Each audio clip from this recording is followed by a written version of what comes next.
always a proverb or a saying to match whatever emotion or situation there is. Now, these proverbs or sayings are influenced by our multicultural ancestry, namely that of the African and English ancestry.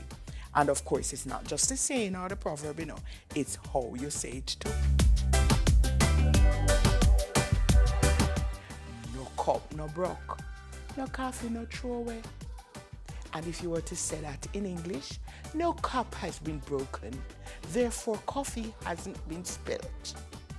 And the meaning of that is, if you have survived an encounter or an altercation or something that could either destroy, cause harm, whether to person or property or otherwise, then you don't have to make a big deal about it.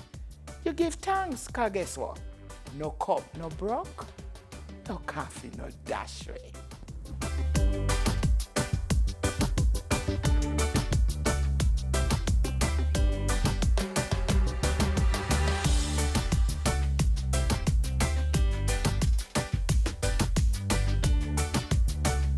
There is so much truth and wisdom in our good old Jamaican proverbs.